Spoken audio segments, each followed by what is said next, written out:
Welcome to the Life of a Marketer podcast. Today, I am with Charlie Harper, who is a growth marketer, and I'm excited to have him today. He has a unique outlook on his business. We were chatting before the podcast a little bit. So, Charlie, I'm going to allow you to introduce yourself. Tell us about who you are and what it is that you do. All right. Hi, everybody. My name is Charlie Harper. Like you said, I own Whoosh Agency. We're based out of North Carolina, about 30 minutes south of Raleigh. We primarily service professional service providers and other service providers. That's really our focus is on that and building them marketing systems for lead generation, SEO, things like that. So we been in business full time since about 2015. So yeah. Awesome. Thanks for sharing that. Mm-hmm. So tell me, Charlie, for you, what's been the best thing about being in the marketing industry? I'd say the best thing is seeing. I grew up in a drywall family. My nickname when I was young was Gopher, and I've been around business and business owners all of, growing up and everything, and at least business aspirations from my stepdad and stuff. And being in the digital marketing agency space in particular is great because I don't have any inventory, everything's digital. I can do it from anywhere. I can go with a laptop power and internet. I can run my agency. My team is distributed and remote. I don't, when I hire someone, they are remote. I don't want them in the office with me. I come to an office by myself every week, and this is where I want to be by myself. I can blare my music. I can do, as long as we're getting results for the clients, it doesn't matter, right? I come to work in jogging pants and shorts and stuff like that, so there's a lot of the things like that are beneficial for being an agency owner, right? There's other things too, though. Time freedom is another aspect of it, right? Like I can be at my, like we were talking before we started recording, I coach my kids' baseball teams. I sponsor the baseball teams in my hometown. Full circle coming back. My kids are playing on the basketball courts and the baseball fields that I grew up playing on, right? And I'm able to be involved in that. I'm not missing their events. Being a dad of 4 boys and all, I took control of everything. And I guess the last thing I would say about being an agency owner and owning a marketing agency in particular is that when I worked in corporate America, basically, there was a single point of failure for me, and other people were in control of my life.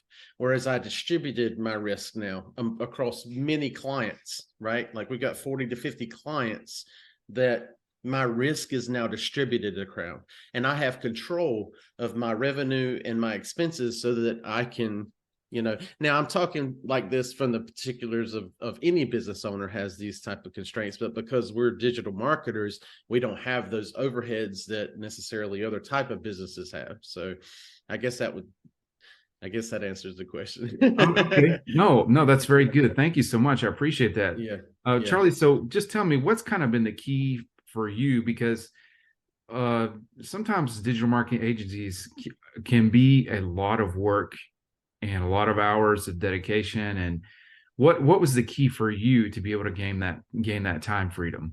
The biggest switch for me is when I was still working as a systems engineer at IBM.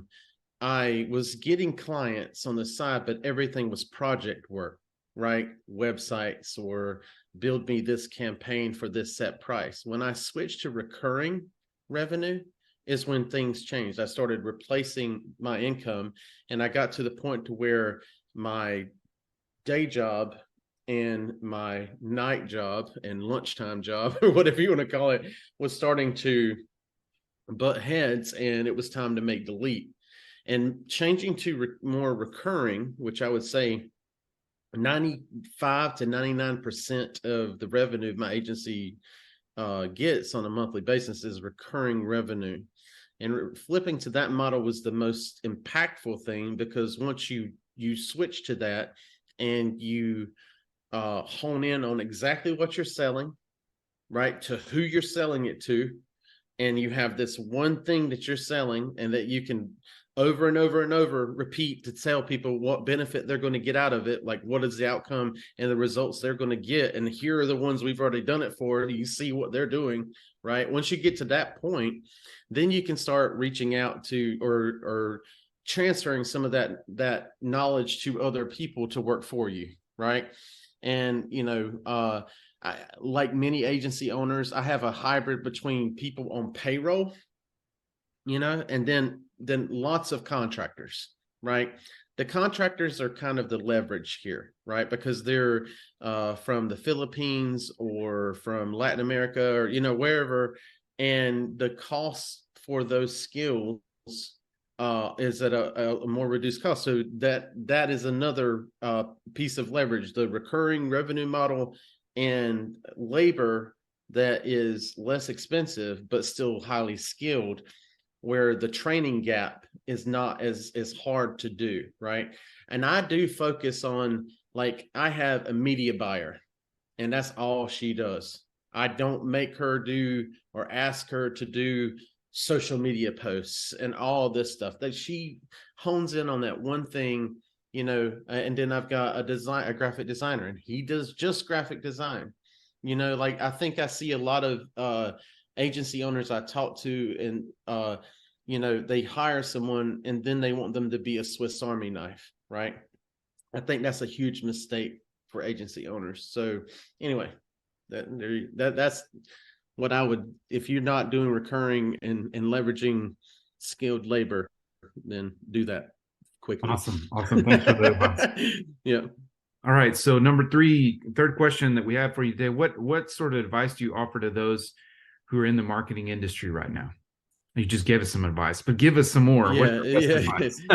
I would say, and this is going to sound, I think just general economics of supply and demand, it's not talked about enough, right? Like, if you're going to take on a client for SEO, for example, or even PPC, it doesn't matter. Like, if you're trying to get someone leads and that person is out in BFE, South Carolina, in a very small town market, you may need the money and want the money and think you can help them. But in a lot of cases, when they're out in the middle of nowhere, their market is going to be small, right? They're not going to see major traffic numbers that they might see for a competitor that's in a larger metropolitan area, right? You have to take into account what their actual market size is when you're taking on a client, so that you don't actually start out in a losing trajectory from the time you take them on. Like, and I hate to say it like that, like it's a sad thing, but like, if someone's out in the middle of nowhere and they're in a small market and they're hiring an agency and they're saying, hey, we only want people within 20 miles of our small little town or whatever, right? You don't have a market large enough to justify what they should be paying you as an agency to do this for them. And, because there's just not enough demand in that market. Because usually what it is like, oh, they'll say, hey, I am a paving company and we do paving for both commercial and residential people, right? But we're out in the middle of BFE and we don't want to do paving more than 20 miles in circumference, right? Well, if you take that and they're like, and in their mind, in a business owner's mind, they think they put a nickel in the internet and get like $5 back out, right? And it just doesn't, we all know it doesn't work that way. And what happens is, if you don't take market demand and market share into account, like the demand is, they think all of the houses and all of the businesses in that area, but no, the actual demand in that area is just the ones that need paving services and are actually thinking about, I need some paving services at that time. So you carve out every bit, like, 70 to 80% of what they think the market is automatically going right off the top, right? So now you're looking at a small little sliver of what they actually could get, right?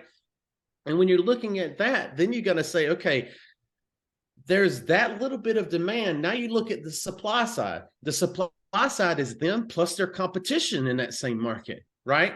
So if you're not taking in consideration supply and demand inside of a market, when you are evaluating them as a client to take on, then you are setting yourself up for failure.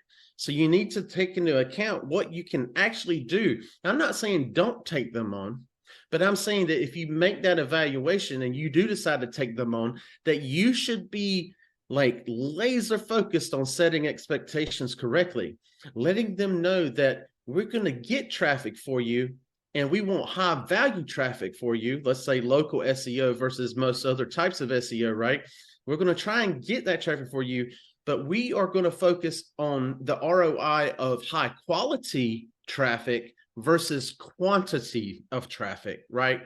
Because, we want you to say, we want like driveway repair paving near me and words like that. You may get a few clicks on that a month, but you need to be happy with that because that's someone with high intent, but if you want 1,000 of those clicks from that same search result and you're in this tiny market, then this business owner is not really connected with reality, right? They don't understand. They're like, most business owners, they worked at I'm giving a paving company as an example here. Most of my agency I work with law firms. 90% of my business is law firms actually, but they but with this paving company, their mindset is just not anywhere near what reality is. They go from, hey, I worked at a paving company for 20 years. Now I'm going to start my own paving company, right? But they have no understanding. And you have to deal with that as a marketer to be able to assess reality in the actual market they are asking you to market in. And if you don't do that, you're setting yourself up for negative reviews, no possibility to get referral business, your own stress of communication dealing with that client. So that's my biggest advice I would say to other marketers is to really get down into supply and demand of the market that the client is asking them to perform in. Well, thank you, Charlie. That's very good advice. I know that for me, marketing in those segments is really, really difficult. Taking on small town clients, it's a challenge. Yeah, and a way of getting around this is just having your own buyer persona that you like, right? Like the one that says, okay, this buyer has to have, at least 5 employees already. They have to be in a metropolitan area. They have to be, have good reviews. They have to have content marketing already running. You set a criteria up, and then you have to be disciplined to tell clients outside of that criteria no. So right. Awesome. All right. Well, thank you for that advice, Charlie. I appreciate it. Moving on, what are some other successful people in marketing like yourself that you'd like to acknowledge that should be on the podcast? I have a couple good agency friends that, never met them in person, been online completely, and they're good people. Got one guy named Drew Rigler. He's up in Planet 8 Digital up in Philadelphia. I think he was running his own business for a while and went back into working at an agency and then came back out and started up his own agency again. And I think he took on a partner recently and stuff, but they're doing really well. So I think Drew would be a good person to talk to. And then Sheila Hurd, she runs an agency up in Toronto, Canada, with a partner from the UK called Dental Boost. And they're doing some really interesting things because Sheila and her partner, Mike, are heading more onto the consultative side of things and growing a group like like other people that surround the dental industry, like the lawyers and the accountants and all that. And they're building a group of people, almost like you would say BNI or something like that, but online through Facebook, of people that are professionals around the dental industry so that they can all share ideas of getting more dentist clients, right? But what happens is this also is pulling in dentists that are seeing, all of this. And so like they're she's doing something really interesting with dental poo. So those two would be my recommendations. All right, awesome. Yeah. We'll definitely be reaching out to him. I appreciate that. All right, so our final question for you today is: tell me the oldest technology you remember using. Oh man, I'm going to say my Atari 6400.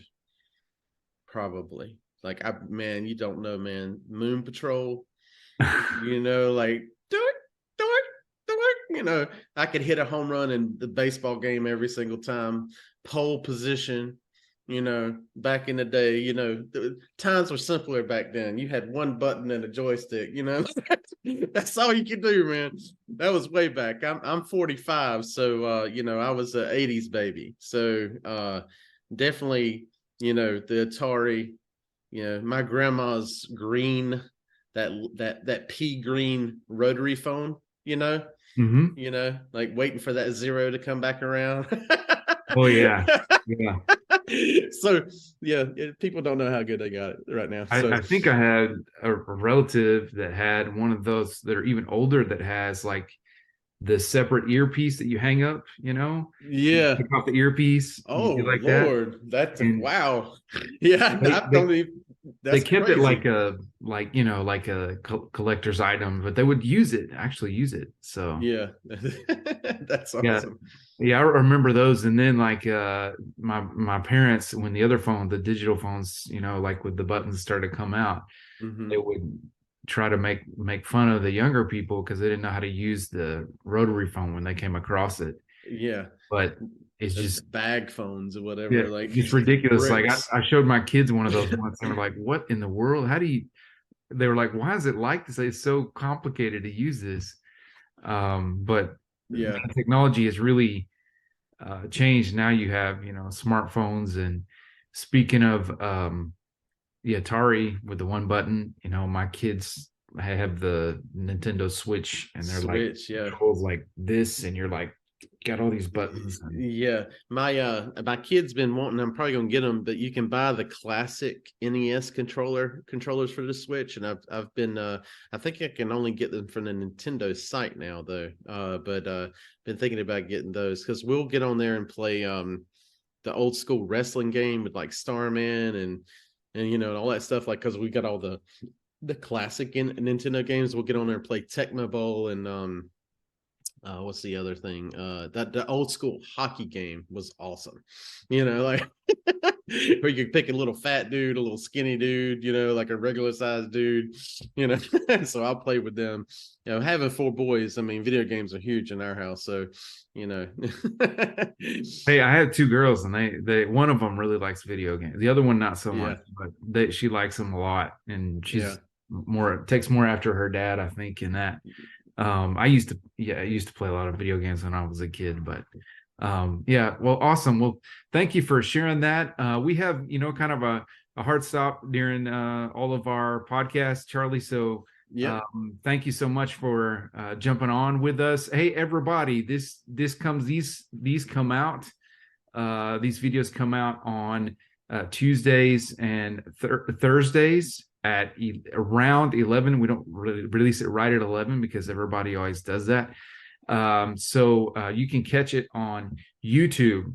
So we release it on YouTube, but you can also, we stream it across social media. So Facebook, if you're in one of my Facebook groups, or if you're connected as a friend request, or on LinkedIn, you can watch this podcast. Please like and subscribe to it. We want to get the word out about this podcast.